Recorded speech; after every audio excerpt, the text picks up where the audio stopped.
Good morning to all. I am Nagavini, Assistant Professor of English. In today's class, I am going to explain the poem The Darkling Thrush by Thomas Hardy, prescribed by the University of Mysore to the BA program, final year 5th semester, CBCS course. The title of the paper is 20th Century British and American Literature. Thomas Hardy's period is 1840 to 1928. He is the most important novelist and poet of the 20th century.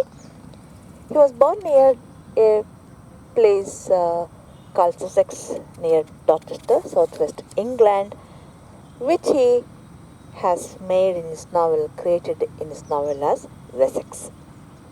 And he worked as an architect for 6 years. Later, he gave up that profession and continued his education and began to write poems and novels. His first novel was rejected by the publishers in 1868.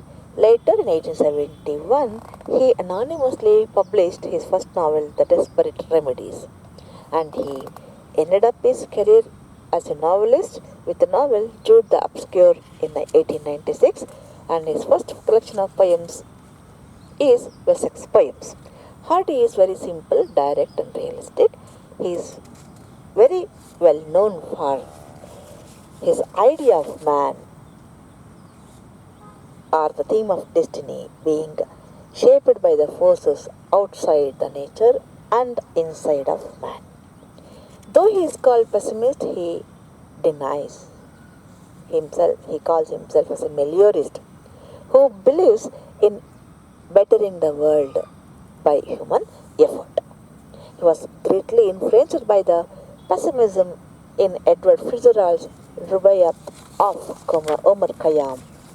The term, the disappearance of God, affected him very strongly, and he is very well known for his verbal, emotional integrity, search for individuality, and refusal to surrender to the mere poetic fashion, which has made him the most distinguished poet of English literature.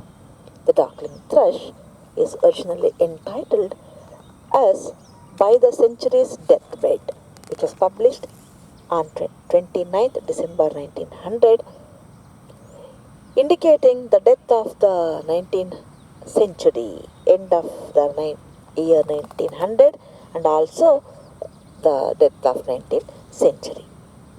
And he brings out the inevitability of fate, somber spirit, and despondence bordering on pessimism. He views man as an insignificant part of the world, struggling against powers greater than himself. The poem, the tone of the poem is very melancholic, and the frost, winter, century, and hope are personified. He depicts the powerful gloom, offering only a dim and doubtful hope. The poem begins with a picture of a dark winter evening and the speaker leaning against a coppice gate in the countryside. I go to the poem, The Darkling Thrush by Thomas Hardy. I leant upon a coppice gate when frost was spectre grey and winter's dreck made desolate the weakening eye of day. The tangled pine stems scored the sky like strings of broken lies, and all mankind that haunted night hands out their household vice, and lands features seemed to be the century's corpse outlined, the crypt, the cloudy canopy, the wind has his death lament, the ancient pulse of germ and birth was shrunken hard and dry, and every spirit upon earth seemed fervorless as I. At once a voice among the bleak twigs overhead, in full-hearted even song of joy illimited, an aged thrush, frail, gaunt, and small, had chosen thus to fling his soul upon the growing gloom. So little cause for carolings of such ecstatic sound was written on terrestrial things, afar or nigh around, that I could think there trembled through his happy good night air some blessed hope whereof he knew, and I was unaware. The poet says, I leant upon a coppice gate. The frost is falling. The frost is falling. The frost was spectre grey. It's falling. It looks spectre grey like a grey-colored ghost. And the grey color is usually associated with frost in all his novels. And he chose the landscape in the dimness of dawn or dusk. And the land is dreary. The weakening eye of the winter's dregs made desolate the weakening eye of day. The dregs of winter, the remnants of winter has made the setting sun desolate, weakening. Eye of day means sun, Surya, desolate agidane. He has become very weak. The tangled vine stems scored the sky. Astella, the vine stems, the stems of woodbine, stand out against the sky and look like the broken strings of lyre. Broken strings of lyre, broken strings of lyre. ಮೃದು ಹೋದ ತಂತಿವಾದ್ಯ ಅಲ್ಲಿ ನಾದ ಬರಲಿಕ್ಕೆ ಸಾಧ್ಯ ಇಲ್ಲ.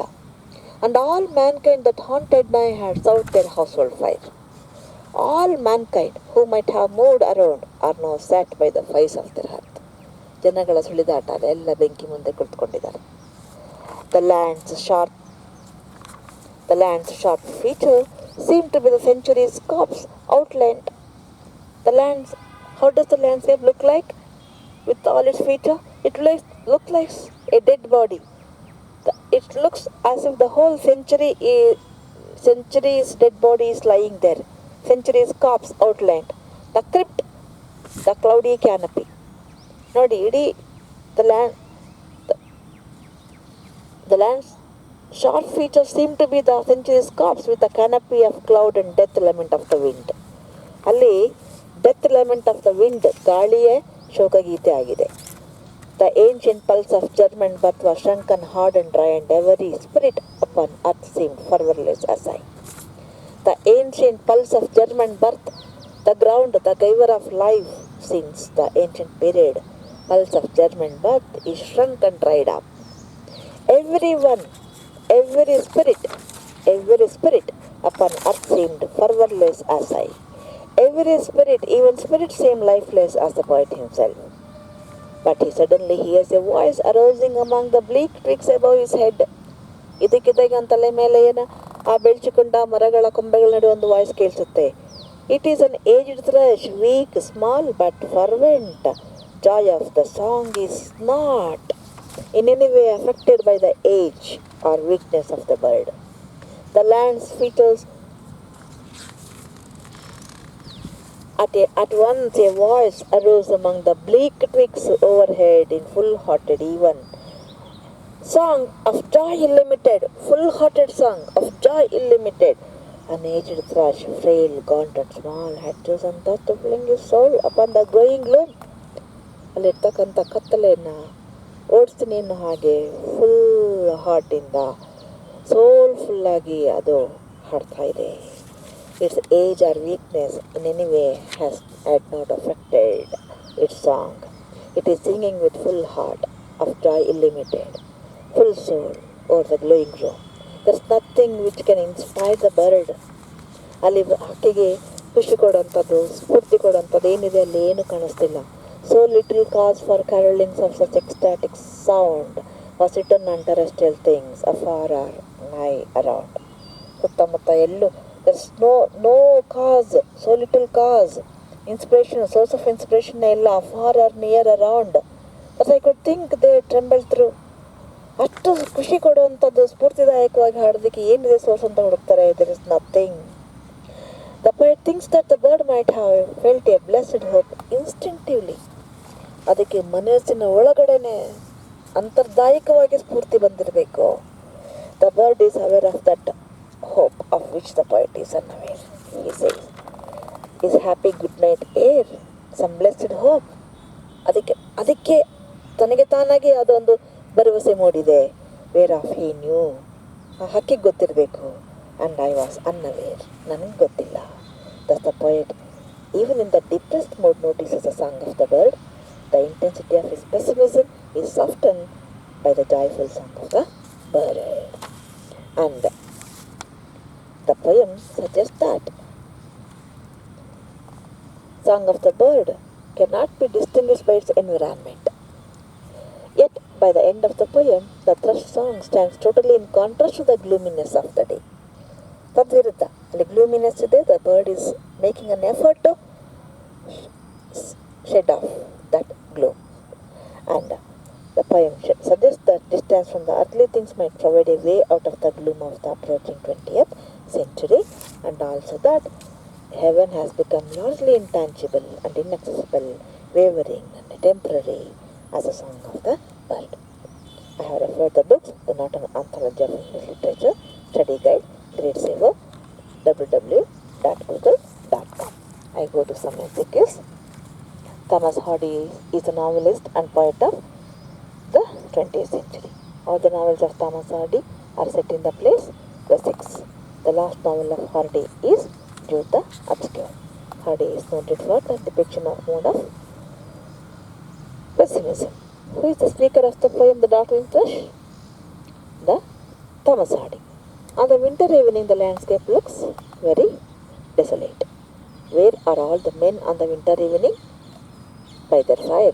The landscape looks like corpse. The lament of the landscape is the sound of the wind. The poet hears the voice of thrush. The voice of the thrush is full of joy.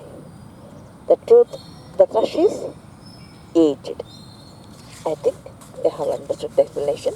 If you have any query or doubt, put it in the comment box. I'll consult your teachers. Take care. Bye.